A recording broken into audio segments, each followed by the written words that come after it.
ہوا یہ کہ اعلیٰ حضرت رضی اللہ تعالیٰ عنہ کے زمانے سے تھوڑے سے پہلے کی حالات میں بتا رہا ہوں آپ کو. دارالعلوم دیوبند کے بعد 4 علماء میں صاف صاف آج عرض کرتا ہوں جن کی کتابوں سے پوری امت میں تنازع پھیل گیا، اختلاف پھیلا. لوگ ہم کو اختلاف کا فتویٰ دیتے ہیں، اگر نہ یہ کتابیں آتی نہ یہ کوئی فتوے آتے.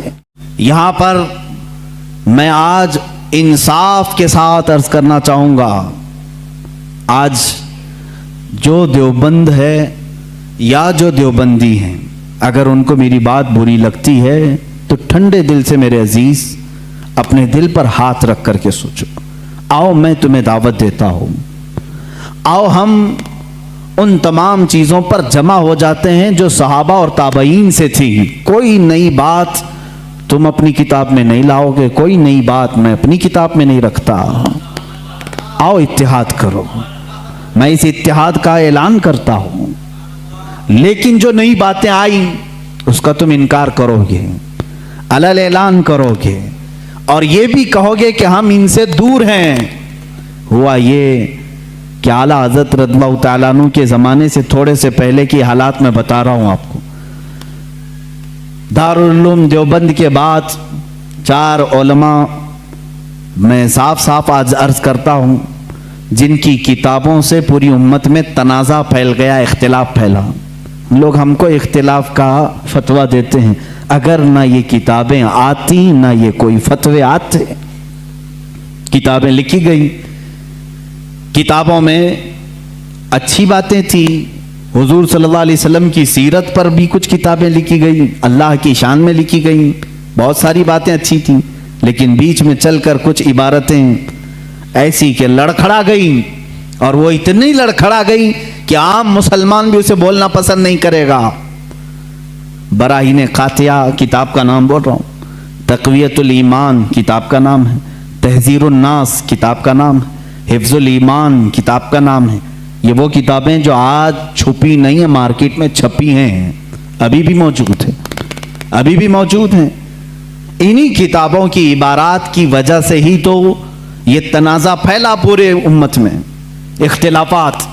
اہل سنت و جماعت متحدہ متفقہ ایک ہی جماعت تھی بر صغیر میں. ان کتابوں کے آنے کے بعد ہوا کیا؟ ایک کتاب میں لکھا گیا اللہ جھوٹ بول سکتا ہے. نئی بات تھی.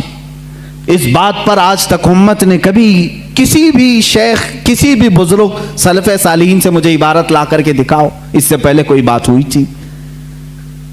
پھر ایک کتاب میں عقیدہ توحید کو بیان کرتے ہوئے مولوی اسماعیل دہلوی صاحب نے یہ تک لکھ دیا، حضور صلی اللہ تعالیٰ علیہ وسلم کا خیال نماز میں آنا گدھے اور بیل کے خیال سے بدتر ہے.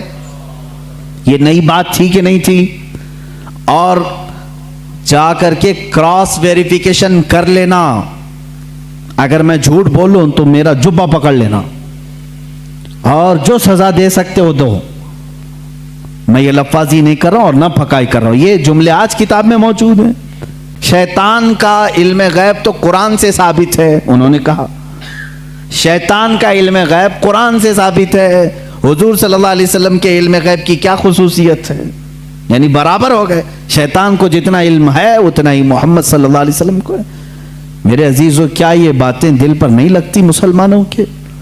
یہ عبارتیں آئیں، کتابوں میں لکھی گئی، اور بڑا فتنہ یہاں سے بھی ہوا مولوی قاسم نانوتوی صاحب کی کتاب سے کہ انہوں نے یہ بھی لکھا کہ بالفرض بعد زمانے نبی کے اگر کوئی دوسرا نبی پیدا ہو گیا تو حضور کے خاتم النبیین ہونے میں کوئی فرق نہیں آئے گا.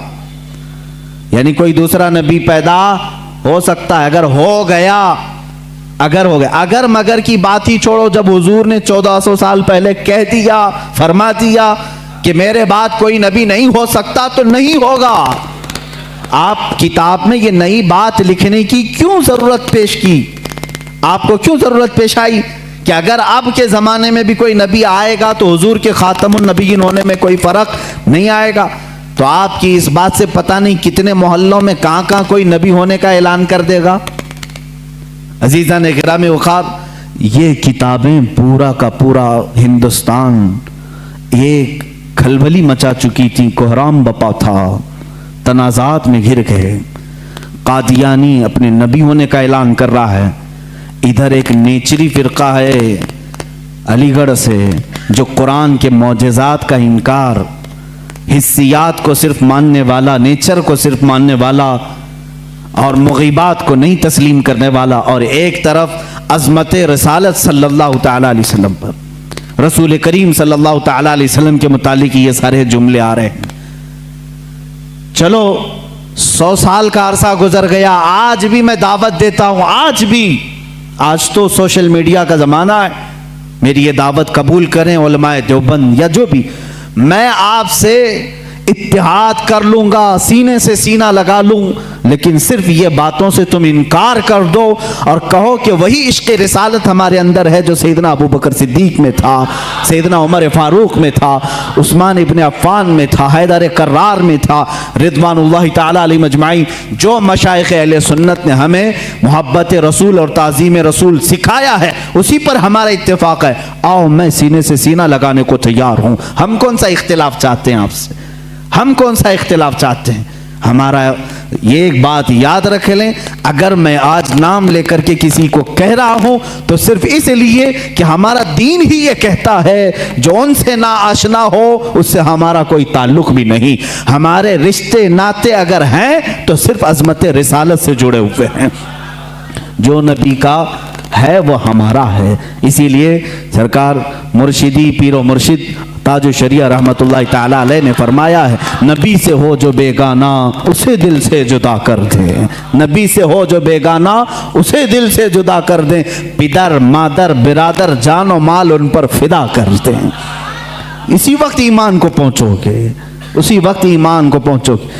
अब ये हालात मैं बता रहा हूं आपको, इंडिया के, हिंदुस्तान के, अखंड भारत के हालात, मुसलमानों में तफर्रका पैदा किया अंग्रेज, और इन्होंने अपने माल, अपनी हुकूमत, अपनी सल्तनत को फैलाने के लिए, बहादुर शाह जफर का कत्ल हो चुका था, उसके बाद उलमाए हक ने महसूस कर लिया कि अंग्रेज दरमियाने उम्मत तफर्रका डालकर अपनी कुर्सी संभालने की कोशिश कर रहा है।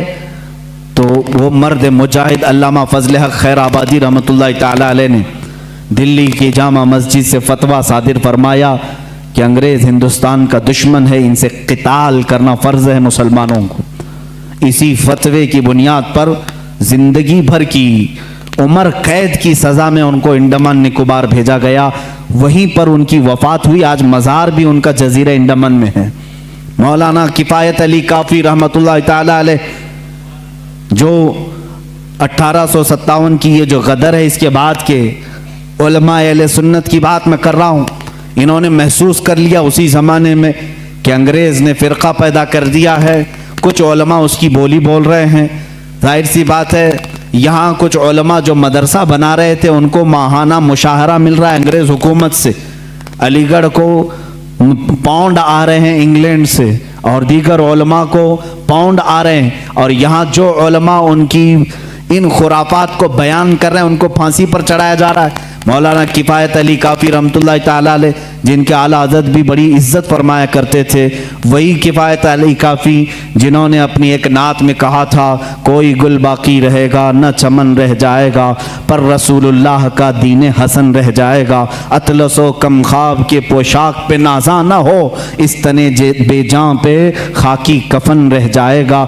ये जो नात उन्होंने लिखी थी उस वक्त जब आपको फांसी के फंदे पर चढ़ाया जा रहा था। ये मौलाना किफ़ायत अली काफ़ी, फिर मौलाना इनायत अहमद काकोरवी रहमतुल्लाहि ताला अलैह, जिनको जेल की सलाखों के पीछे अंग्रेज़ों ने बंद किया, उस एक आलिम रब्बानी ने पत्थर की ठीकरी से दीवारों पर पूरी इल्मुस्सिगा किताब लिख दी थी, जो आज भी आलिम कोर्स की किताब में पढ़ाई जाती हैं। अजीज़ान गिरामी वक़ार, अगर अंग्रेज़ को उलमा से मोहब्बत थी और वो मदरसे की संगे बुनियाद में आ रहे थे, तो इन उलमा के साथ वो काला पानी की सजाएं और मौत और फांसी की सजाएं क्यों दे रहे थे? आप समझा करें, कुछ उलमा को वो शहीद कर रहे थे और कुछ उलमा को वो पैसों से पाल रहे थे। ये हालात बड़े दिगरगूं थे, उम्मत में तफर्रका इख्तिलाफात आ चुके थे। अब ये वो ज़माना था, नेचरियत अपने पांव फैला रही है, कादियानियत अपने पांव फैला रही है, दहरियत अपने पांव फैला रही है, और एक तरफ गैर मुक़ल्लिदियत भी अपने पांव फैला रही है। हिंदुस्तान की सरजमीन जो अहले सुन्नत व जमात का कहवारा थी, औलिया का मरकज़ थी, ये ख्वाजा हिंद का हिंदुस्तान था, ये महबूब इलाही की विरासत की ज़मीन थी। यहाँ साबिर कलियरी के मुजाहिदात थे, यहाँ बाबा फरीद के नगमे थे, यहाँ पर औलिया कामिलीन का गुलशन था, ये तमाम सूफिया कामिलीन के परवरदा मुरीदीन का एक अजीम गुलिस्तां था। इस गुलिस्तां को कई अंग्रेज़ों ने अपने पाँव से कुचलना शुरू किया, इसमें खिज़ा आने लग गया। इस हसीन गुलदस्ते में, हिंदुस्तान के गुलदस्ते में फूल मुरझाने लगे। नेचरियत का गलबा आया है, वहाबियत का गलबा आया है, कादियानियत का फितना सर उभार रहा है, इल्हाद और बेदीनी का फितना सर उभार रहा है। अब हिंदुस्तान की सरजमीन पर एक ऐसे मर्द कलंदर की ज़रूरत थी जो मूसा का जलाल लेकर फिरौन के मुकाबिल में आए, जो इब्राहीम की सबात कदमी लेकर के नमरूद के सामने आए। अब एक ऐसे मर्द कलंदर की ज़रूरत थी जो सिद्दीक की सदाकत अपने सीने में रखता हो, फारूक आज़म की अदालत अपने सीने में रखता हो, उस्मान इब्न अफ़्फ़ान की हिल्म और बुर्दबारी अपने सीने में रखता हो। हिंदुस्तान को अब ऐसे मर्द कलंदर की ज़रूरत थी जो हैदर कर्रार की शुजाअत भी रखता हो, गौसे आज़म का नायब हो, ख्वाजा हिंद का वारिस हो।